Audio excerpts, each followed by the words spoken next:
Okay. അപ്പോൾ ഇന്നത്തെ ക്ലാസ്സിൽ നമ്മൾ മൊഡ്യൂൾ 3 ആയിട്ടുള്ള understanding self in social context. അപ്പോൾ ഒരു സാമൂഹിക ഒരു ഇതിൽ നിൽക്കുമ്പോൾ നമ്മൾ നമ്മളെ തന്നെ എന്ത് ചെയ്യുക, മനസ്സിലാക്കുക. ഓക്കെ. അപ്പോൾ ഒരു സാമൂഹിക സന്ദർഭത്തിൽ നമ്മൾ നമ്മളെ മനസ്സിലാക്കുന്നതിനെ പറ്റിയിട്ടാണ് മൊഡ്യൂൾ 3 പറയുന്നത്. ഓക്കെ. വ്യക്തിയുടെ പ്രായം, ലൈംഗികത, ലിംഗഭേദം, സംസ്കാരം, മതം തുടങ്ങിയ നിരവധി ഘടകങ്ങൾ സ്വയം ധാരണയെ സ്വാധീനിക്കുന്നുണ്ട്.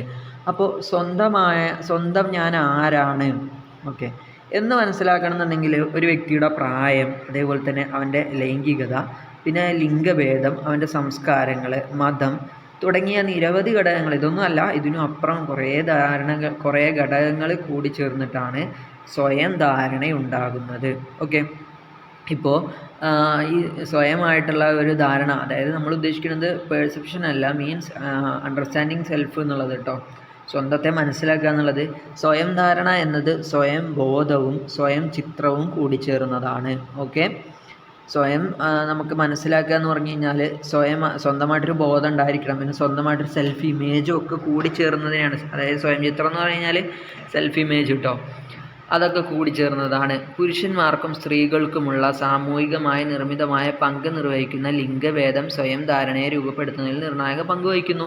ഇപ്പോൾ സമൂഹത്തിൽ സ്ത്രീകൾ ചെയ്യേണ്ട കുറച്ച് കാര്യങ്ങളുണ്ടാകും, പുരുഷന്മാർ ചെയ്യേണ്ട കുറച്ച് കാര്യങ്ങളുണ്ടാകും. അപ്പോൾ ഇവർ സ്ത്രീയാണെന്നുണ്ടെങ്കിൽ അപ്പോൾ അവർക്ക് അവരുടെ ആ ഒരു അവരാരാണെന്ന് മനസ്സിലാക്കാൻ വേണ്ടിയിട്ട് പെട്ടെന്ന് സഹായിക്കും. അവർ സ്ത്രീയാണ് അല്ലെങ്കിൽ പുരുഷനാണെന്ന് പറഞ്ഞു കഴിഞ്ഞാൽ അവരുടെ സമൂഹത്തിന് കൊടുക്കേണ്ട പങ്ക് എന്താണ്, അപ്പോൾ അവരാരാണ് എന്നതിനൊക്കെ പെട്ടെന്ന് അവർക്ക് തിരിച്ചറിയാൻ വേണ്ടി സഹായിക്കുന്നതാണ് ലിംഗഭേദം എന്നുള്ളത്. ഓക്കെ. ജൈവശാസ്ത്രപരമായി, അതായത് ബയോളജിക്കലി നിർണ്ണയിക്കപ്പെടുന്നതാണ് ലിംഗം, അല്ലേ? ബയോളജിക്കലി നമുക്കറിയപ്പെടുന്ന ഒരു കാര്യമാണ് അവരുടെ ലിംഗം. ഓക്കെ. സെക്സ് എന്താണെന്ന് നമുക്ക് എങ്ങനെ മനസ്സിലാകുന്നതാണ്? ബയോളജിക്കലി മനസ്സിലാകുന്ന ഒരു കാര്യമാണ്. സ്വയം തിരിച്ചറിവ് എന്നത് വ്യക്തികൾ തന്നെ എങ്ങനെ നിർവചിക്കുന്നു എന്നതിനെ സൂചിപ്പിക്കുന്നു. ബയോളജിക്കലി ഇപ്പോൾ ഒരാൾ ജനിച്ചപ്പോൾ അയാൾ എന്താണ്, പുരുഷനായിട്ടാണ് ജനിച്ചത്. അപ്പോൾ അയാൾ പിന്നെ ആളെ പുരുഷനായിട്ട് തന്നെയാണ് ആൾക്ക് തോന്നുന്നുണ്ടെങ്കിൽ ഓക്കെ ഫൈൻ, അങ്ങനെ. അല്ലാന്നുണ്ടെങ്കിൽ ബയോളജിക്കലി ഇപ്പോൾ നമുക്ക് ഒരാൾ പുരുഷനാണ് പക്ഷെ ആളുടെ ക്യാരക്ടർ വേറെ ആയിട്ടാണ് വരുന്നത്, അങ്ങനെയൊക്കെ വരുന്നത്. ഓക്കെ. അപ്പോൾ അതാണ് പറയുന്നത്, ബയോളജിക്കലി എന്തായിരിക്കും, അയാൾ പുരുഷനായിരിക്കും, പക്ഷേ ആളെ മനസ്സിലാക്കുന്നത് അങ്ങനെ ആയിരിക്കണമെന്നില്ല. അയാൾക്ക് ചിലപ്പോൾ സ്ത്രീയുടെ സ്വഭാവമായിരിക്കാം. അതാ പറഞ്ഞത്. പുരുഷന്മാർക്കും സ്ത്രീകൾക്കും ഇതിൽ വ്യത്യാസങ്ങളുണ്ട്. ഓക്കെ. വ്യക്തിത്വ സവിശേഷതകൾ, കഴിവുകൾ, താല്പര്യങ്ങൾ, സാമൂഹിക പങ്ക് എന്നിവ വ്യക്തിത്വത്തെ രൂപപ്പെടുത്തുന്നു.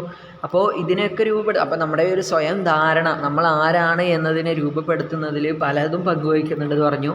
അതേപോലെ തന്നെ ഇപ്പോൾ പുരുഷന്മാരുടെ പോലെ തന്നെ ആയിരിക്കില്ല സ്ത്രീകൾക്കുള്ളത്, രണ്ട് വ്യത്യാസം ഉണ്ടായിരിക്കും. അതേപോലെ തന്നെ വേറെയുണ്ട് ഓരോരുത്തരുടെ സവിശേഷതകൾ, ഓരോരുത്തരുടെ കഴിവുകൾ, ഓരോരുത്തരുടെ താല്പര്യങ്ങൾ, സാമൂഹികമായിട്ടുള്ള അവരുടെ പങ്ക്, അതൊക്കെ വ്യത്യസ്തമായിരിക്കും. അതിനനുസരിച്ചിട്ട് ഇതിലും മാറ്റം വരും, അതായത് നാം ആരാണ് എന്ന് തിരിച്ചറിയുന്നതിൽ. ഓക്കെ. പിന്നെ അതേപോലെ തന്നെ മാറ്റങ്ങൾ വരുത്തുന്ന വേറെ കുറച്ച് കാര്യങ്ങളാണ് മാധ്യമം, സോഷ്യൽ മീഡിയകൾ, അതേപോലെ തന്നെ വിദ്യാഭ്യാസം. ഓക്കെ. പിന്നെ ഭരണം. ഇപ്പോൾ ഒരാൾ പഠിച്ചത് എന്താണ്, നല്ല വലിയ സ്കൂളിലാണ് പഠിച്ചത്. ഓക്കെ. അയാൾ അംബേദ്കർ സ്കൂളിലാണ് പഠിച്ചതെന്ന് വിചാരിക്കുക.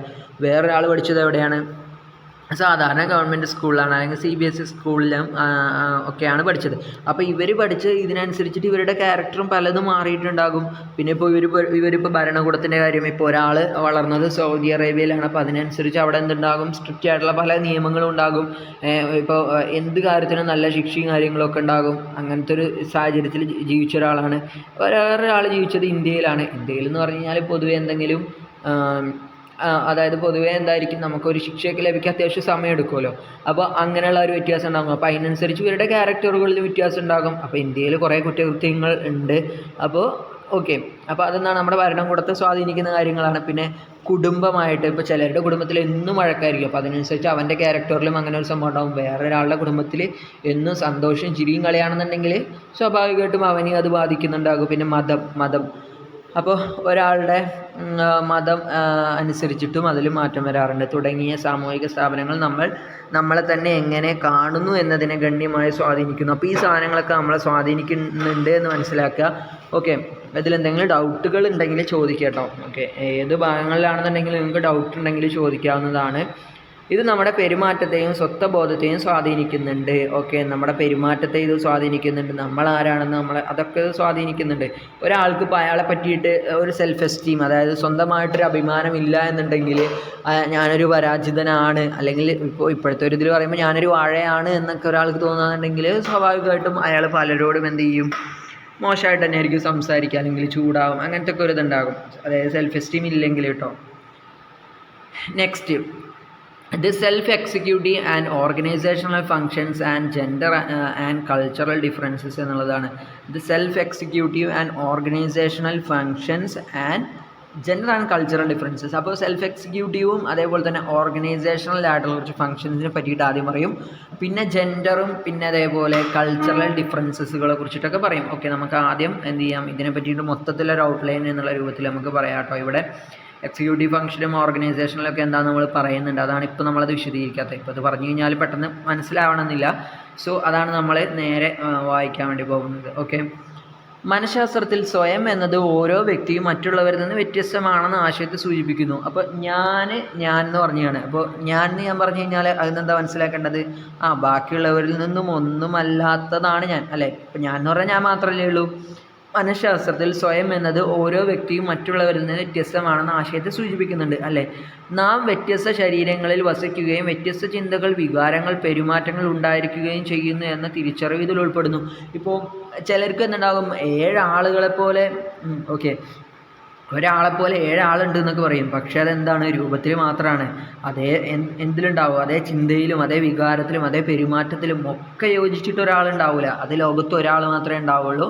ഓക്കെ, അപ്പോൾ ഓരോരുത്തരും വ്യത്യസ്തരാണ്, പക്ഷെ രൂപത്തിൽ ചിലപ്പോൾ സാദൃശ്യം ഉണ്ടായിരിക്കാം. അപ്പോൾ അതാ പറഞ്ഞത്, നാം വ്യത്യസ്ത ശരീരങ്ങളിൽ വസിക്കുന്നവരും വ്യത്യസ്ത ചിന്തകളും വികാരങ്ങളും ഒക്കെ ഉള്ളവരാണ്. ഓക്കെ, നമ്മുടെ അനുഭവങ്ങൾ, പിന്നെ അതേപോലെ തന്നെ നമുക്കുള്ള മൂല്യങ്ങൾ, വിശ്വാസങ്ങൾ, ജോലിയിലെ താല്പര്യങ്ങൾ, സംഗീതം, വിശ്രമം എന്നിവയിലുള്ള ഇഷ്ടാനിഷ്ടങ്ങൾ തുടങ്ങിയവ നമ്മുടെ സ്വയം ധാരണയെ സ്വാധീനിക്കുന്നുണ്ട്, രൂപപ്പെടുത്തുന്നുണ്ട്. ഇപ്പോൾ ചിലർക്ക് എന്തുണ്ടായിരിക്കും, പെരുമാറ്റങ്ങൾ. ഓക്കെ, നമ്മുടെ അനുഭവങ്ങൾ, ഇപ്പോൾ പലർക്കും പല അനുഭവങ്ങൾ ഉണ്ടായിട്ടുണ്ടാകും. ഇപ്പോൾ ചിലർക്ക് ചിലപ്പോൾ ജീവിതത്തിൽ ഒരു ആക്സിഡൻറ്റ് നടന്നിട്ടുണ്ടാകും, ചിലർ മരണപ്പെട്ടു പോയത്, അവരുടെ വേർപാട് മറക്കാൻ കഴിയാത്തതായിരിക്കും. ചിലർക്ക് ചിലപ്പോൾ നല്ല നേട്ടങ്ങൾ കിട്ടിയ അനുഭവങ്ങൾ ഉണ്ടാകും. ഇങ്ങനെ പലതരത്തിലുള്ള അനുഭവങ്ങളുള്ളവരാണ് ഉണ്ടാവുക. പിന്നെ പല മൂല്യങ്ങളുള്ളവരുണ്ടാകും. ഓക്കെ, ചിലർക്ക് ചിലപ്പോൾ സംഗീതമൊക്കെ ആലപിക്കുന്നവരെ വലിയ ബഹുമാനമായിരിക്കും, ചിലർക്ക് അവരോട് പുച്ഛമായിരിക്കും, അങ്ങനെ ഉണ്ടാകും. പിന്നെ പല വിശ്വാസങ്ങളുണ്ടാകും, പലരും പല വിശ്വാസങ്ങൾ കൊണ്ടു നടക്കുന്നവരുണ്ടാകും. ഓക്കെ, ജോലിയിലെ താല്പര്യങ്ങൾ വ്യത്യസ്തമായിരിക്കും. ഒരാൾക്ക് ചിലപ്പോൾ എന്തായിരിക്കും, ഷെഫ് ആവാനായിരിക്കും താല്പര്യം, വേറൊരാൾക്ക് നേഴ്സ് ആവാനാണ് താല്പര്യം. സംഗീതം, ഇപ്പോൾ സംഗീതത്തിൽ തന്നെ ചിലർക്ക് ഇപ്പോൾ നല്ല മെലഡി സോങ്സ് കേൾക്കാനായിരിക്കും, ചിലർക്ക് നല്ല അടിച്ചുപൊളി DJ സോങ്സ് കേൾക്കാനായിരിക്കും താല്പര്യം. പിന്നെ ചിലർക്ക് വിശ്രമത്തിലും വ്യത്യാസം ഉണ്ടാകും. ഓക്കെ, എന്നിവയിലുള്ള ഇഷ്ടാനിഷ്ടങ്ങൾ തുടങ്ങിയ നമ്മുടെ സ്വയം ധാരണയെ രൂപപ്പെടുത്തുന്നുണ്ട്. ഓക്കെ, ഈ സ്വയം ധാരണ 2 പ്രധാന പ്രവർത്തനങ്ങൾ നിർവഹിക്കുന്നുണ്ട്. ഓക്കെ, ഒന്നാമത്തേന്ന് പറഞ്ഞു കഴിഞ്ഞാൽ അണ്ടർസ്റ്റാൻഡിങ് സെൽഫ് കേട്ടോ, അതാണ് സ്വയം ധാരണ കൊണ്ട് ഉദ്ദേശിക്കുന്നത്. ഓക്കെ, എക്സിക്യൂട്ടീവ് പ്രവർത്തനങ്ങളും അതേപോലെ തന്നെ ഓർഗനൈസേഷണൽ ഫങ്ഷൻസ് കേട്ടോ. പ്രവർത്തനം എന്ന് പറഞ്ഞു കഴിഞ്ഞാൽ, അപ്പോൾ എക്സിക്യൂട്ടീവ് ഫങ്ഷൻ എന്ന് പറഞ്ഞു കഴിഞ്ഞാൽ നമ്മുടെ പെരുമാറ്റത്തെയും തീരുമാനങ്ങളെയും നിയന്ത്രിക്കാൻ സഹായിക്കുന്നുണ്ട്. എക്സിക്യൂട്ടീവ് ഫങ്ഷൻസ് എന്ന് പറഞ്ഞു കഴിഞ്ഞാൽ നമ്മുടെ പെരുമാറ്റം എന്താണ്, അതേപോലെ തന്നെ അതിനെ നിയന്ത്രിക്കാനൊക്കെ സഹായിക്കുന്നതാണ്. അതേസമയം ഓർഗനൈസേഷണൽ എന്ന് പറഞ്ഞു കഴിഞ്ഞാൽ ചുറ്റുമുള്ള ലോകത്തെക്കുറിച്ചുള്ള വിവരങ്ങൾ വ്യാഖ്യാനിക്കാനും പാറ്റേണുകൾ തിരിച്ചറിയാനും സഹായിക്കുന്ന ഒന്നാണ്. അവയെ നമ്മുടെ സ്വയം ധാരണയുമായി യോജിപ്പിക്കുന്നുണ്ട്. ഓക്കെ, അപ്പോൾ ഇതിന് ജസ്റ്റ് ഒരു ഉദാഹരണം പറയാം. എക്സിക്യൂട്ടീവ് ഫംഗ്ഷൻ എന്ന് പറഞ്ഞു കഴിഞ്ഞാൽ, ഇപ്പോൾ എക്സിക്യൂട്ടീവ് എന്ന് പറഞ്ഞു കഴിഞ്ഞാൽ എന്താ നമ്മൾ പറഞ്ഞത്, നമ്മുടെ എക്സിക്യൂട്ടീവ് പ്രവർത്തനം എന്ന് പറഞ്ഞു കഴിഞ്ഞാൽ നമ്മുടെ പെരുമാറ്റത്തെയും തീരുമാനങ്ങളെയും നിയന്ത്രിക്കാൻ സഹായിക്കുന്നതാണ്, അല്ലേ? അപ്പോൾ നമ്മളിപ്പോൾ ട്രിപ്പ് പ്ലാൻ ചെയ്യുക, അപ്പോൾ നമ്മുടെ എന്തൊക്കെയാണ്, നമ്മളൊരു ട്രിപ്പ് പ്ലാൻ ചെയ്യുക എന്ന് പറയുമ്പോൾ അത് ഇതിനോട് യോജിക്കുന്നുണ്ടോ നോക്കിയേ. നമ്മുടെ പെരുമാറ്റത്തെയും തീരുമാനങ്ങളെയും ഒക്കെ നിയന്ത്രിക്കാൻ സഹായിക്കുന്നുണ്ട് നമ്മളിത് പ്ലാൻ ചെയ്യുമ്പോൾ. വിമാന ടിക്കറ്റ്, ഹോട്ടൽ ബുക്കിംഗ് നടത്തുക, യാത്രാ പദ്ധതിയൊക്കെ തയ്യാറാക്കുക, അങ്ങനത്തെ കാര്യങ്ങളാണ് എക്സിക്യൂട്ടീവിൽ വരിക. ഓക്കെ, നടപ്പിലാക്കുന്ന കാര്യങ്ങൾ. ഓർഗനൈസേഷൻ എന്ന് പറഞ്ഞു കഴിഞ്ഞാൽ എങ്ങനെയാണ്, ചെയ്യേണ്ട കാര്യങ്ങളുടെ പട്ടിക തയ്യാറാക്കുക, അതൊക്കെ ഒന്ന് ഓർഗനൈസ് ചെയ്യുക. എന്തൊക്കെയാണ് നമ്മളിപ്പോൾ ഇന്ന് ചെയ്യേണ്ടത്?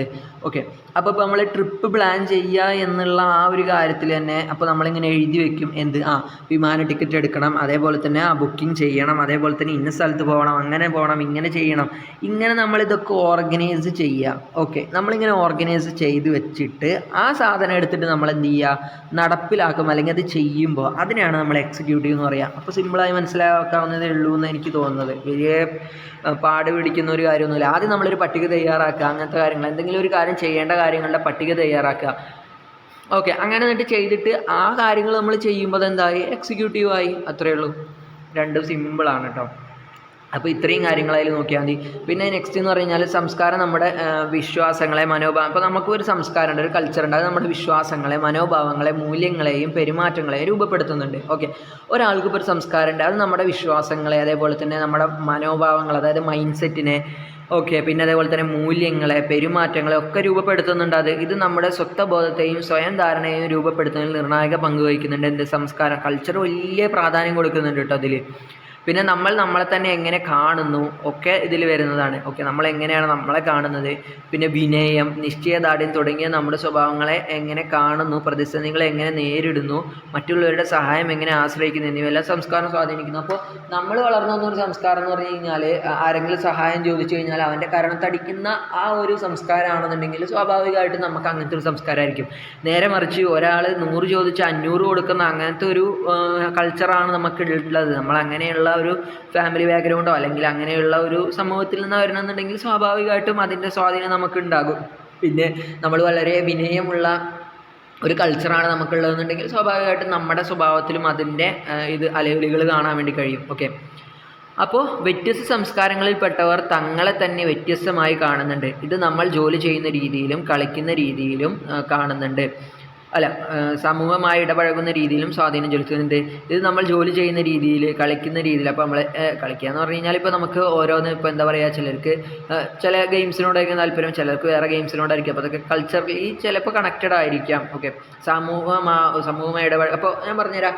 ഇപ്പോൾ ഇന്ത്യൻ കൾച്ചർ എന്ന് പറഞ്ഞു കഴിഞ്ഞാൽ പൊതുവെ എന്തായിരിക്കും, ക്രിക്കറ്റ്, ഫുട്ബോൾ അങ്ങനത്തെ കാര്യങ്ങളോട്, അല്ലെങ്കിൽ കൂടുതലായിട്ട് ഹോക്കിയോടൊക്കെ, കൂടുതലായിട്ട് ഇന്ത്യൻ കൾച്ചർ എന്ന് പറഞ്ഞാൽ ഹോക്കിയോട് താല്പര്യമുള്ളതായിരിക്കും. എന്നാലിപ്പോൾ ഞാൻ പറയട്ടെ, ബ്രസീലിലും അതേപോലെ തന്നെ അങ്ങനെയുള്ള കൺട്രീസിലൊക്കെ ചിലപ്പോൾ ഹോക്കിക്ക് അത്രമാത്രം എന്തുണ്ടാവില്ല, പ്രാധാന്യം ഉണ്ടാവില്ല. അതെന്താണ്, അവരുടെ കൾച്ചർ അനുസരിച്ച് കൊണ്ട് അവിടെ ആ കളിക്ക് അത്ര വലിയ പ്രാധാന്യം ഇല്ല.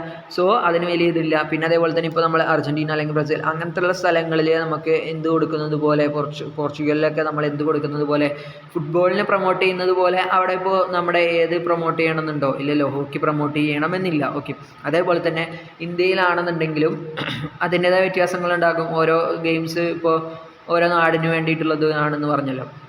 വ്യത്യസ്ത സംസ്കാരങ്ങളിൽപ്പെട്ടവർ തങ്ങളെ തന്നെ വ്യത്യസ്തമായി കാണുന്നത്. ഇത് നമ്മൾ ജോലി ചെയ്യുന്ന രീതിയിലും കളിക്കുന്ന രീതിയിലും സമൂഹമായി ഇടപഴകുന്ന രീതിയിലും സ്വാധീനം ചെലുത്തുന്നുണ്ട്. ഇപ്പോൾ ചിലപ്പോൾ നമ്മളൊരു സമൂഹത്തിനെ എങ്ങനെയാണ്, ഇന്ത്യൻ കൾച്ചർ എന്ന് പറഞ്ഞാൽ ഒരു സമൂഹത്തിനെ അഭിസംബോധന ചെയ്യൽ എങ്ങനെയായിരിക്കും, ഓക്കെ, നമ്മൾ കൈകൂപ്പിയിട്ട് അങ്ങനത്തെ ഒരു ഇതായിരിക്കും. എന്നാൽ ഇപ്പോൾ ഒരു ഇസ്ലാമിക്കൊക്കെ ആകുമ്പോൾ, അല്ലെങ്കിൽ വേറെയുള്ള ഇപ്പോൾ എന്താ പറയുക, ഒരു അമേരിക്കൻ കൾച്ചർ എന്ന് പറയുന്നത് വേറെ ആയിരിക്കാം. അപ്പോൾ അങ്ങനെ ഓരോന്നിലും ഓരോരോ സ്വാധീനങ്ങൾ ചെലുത്തുന്നുണ്ട്. ഓക്കെ, ഇപ്പോൾ അതായത് മിഡിൽ ഈസ്റ്റിലും അമേരിക്കൻ കൺട്രീസിലും ഒക്കെ വേറെ വേറെ രീതികളായിരിക്കും ഉണ്ടാവുക. ഓക്കെ, പിന്നെ സംസ്കാര മൂല്യങ്ങളെയും തിരഞ്ഞെടുപ്പുകളെയും സ്വാധീനിക്കുന്നുണ്ട്. ഇത് തിരിച്ച് സമൂഹത്തെ രൂപപ്പെടുത്തുന്നു. ഓക്കെ, ഇനി വിദ്യാഭ്യാസം, സാമൂഹിക പദവി, മതം, പഴയ അനുഭവങ്ങൾ തുടങ്ങിയ ഘടകങ്ങൾ സാംസ്കാരിക വൈവിധ്യത്തിന് കാരണമാകുന്നുണ്ട്. അപ്പോൾ സാമൂഹിക പദവികൾ കൊടുക്കുന്നത്, മതം, പഴയ അനുഭവങ്ങൾ തുടങ്ങിയ ഘടകങ്ങൾ. അപ്പോൾ വിദ്യാഭ്യാസം, അതേപോലെ തന്നെ സാമൂഹിക പദവികൾ, പിന്നെ മതം, പിന്നെ അതേപോലെ എന്തൊക്കെ പഴയ നമ്മുടെ ലൈഫിൽ നടന്നിട്ടുള്ള അനുഭവങ്ങൾ തുടങ്ങിയ ഘടകങ്ങൾ സാംസ്കാരിക വൈവിധ്യത്തിന് കാരണമാകുന്നുണ്ട്. ഇപ്പോൾ ഒരു ഉദാഹരണം പറയുന്നുണ്ടെങ്കിൽ, ഇപ്പോൾ ഇപ്പോൾ നമുക്കുള്ള അനുഭവങ്ങൾ എന്ന് പറഞ്ഞാൽ പഴയ അനുഭവങ്ങളിൽ നിന്ന്, ഇപ്പോൾ ഞാൻ മൂന്നാർ പോകുന്ന സമയത്ത് ഇപ്പോൾ സ്വാഭാവികമായിട്ട് ഞാനൊരു കുരങ്ങനെ കണ്ടപ്പോൾ ഞാൻ ആ കുരങ്ങനെ എന്ത് ചെയ്തു, എൻ്റെ കയ്യിലുണ്ടായിരുന്ന ഒരു പഴം കൊടുത്തു. അപ്പോൾ കുരങ്ങൻ പഴം എടുക്കാൻ ഞാൻ ഇത് കാണിച്ചു കൊടുത്തപ്പോൾ കുരങ്ങൻ എന്ത് ചെയ്തു, പഴം ഉണ്ടായിരുന്നു, എൻ്റെ കയ്യിൽ വേറൊരു കുപ്പി ഉണ്ടായിരുന്നു എന്ന് വിചാരിക്കുക. ഓക്കെ, ഒരു മിറിണ്ടയുടെ അല്ലെങ്കിൽ 7up ഒരു കുപ്പി എൻ്റെ കയ്യിലുണ്ടായിരുന്നു എന്ന് വിചാരിക്കുക.